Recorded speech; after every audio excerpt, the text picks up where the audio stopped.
we actually got a phone call and they said, hey, we'd like you to come in and talk to us. From that point, I already knew what that meant, because if it was negative, all they would say on the phone is, nope, you don't have cancer, we still want to follow up, something like that. So the fact that they wanted to see us in person, I knew what that meant. There is nothing in this world that can prepare you to hear it at all. Another thing that was very difficult, everybody always says, you're so young, you don't have cancer. You're so young, it can't be. We don't diagnose somebody your age with cancer. Cancer does not discriminate. It does not care that I'm 24. It does not care that I'm going to school. It does not care that I have a great family. It doesn't care about anything. And emotionally, it was hard to make the decision to take part of my body and get rid of it. Just throw it to the side. It's gone. It was very difficult to make that decision. I decided on bilateral mastectomy just because I wanted to know that it was gone. No breast tissue, can't come back.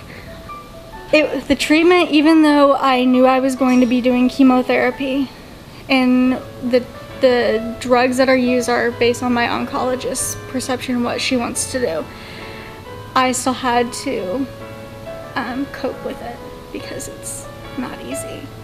Chemo is awful.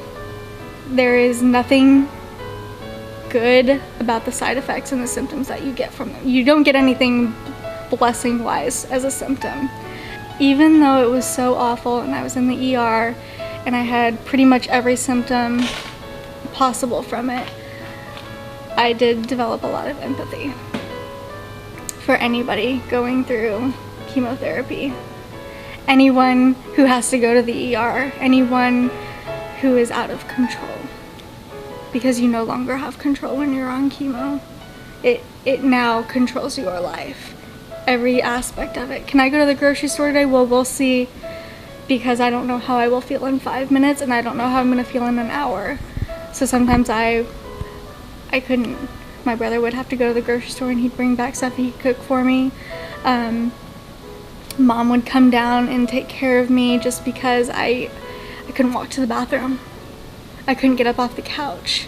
So she would come and she would get me up off the couch and take me to the bathroom and help me and everything. And it was so hard for me because I'm independent. I live on my own with my brother, but on my own.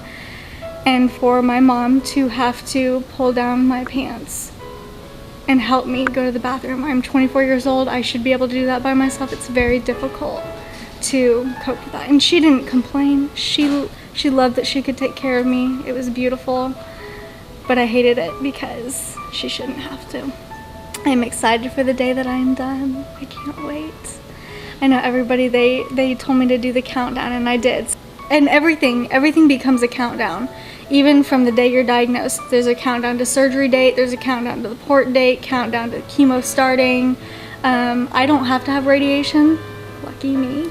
But I'm sure that if someone had radiation, it becomes a countdown to when everything is starting and when it's ending, because you want it to start and you want it to be done and over with as soon as possible.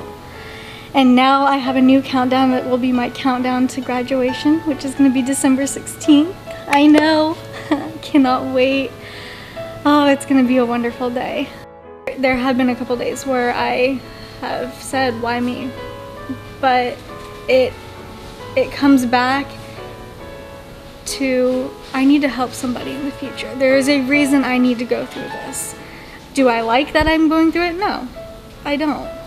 But for some reason, I'm supposed to have this journey, this story to help somebody. And I don't know what that is yet.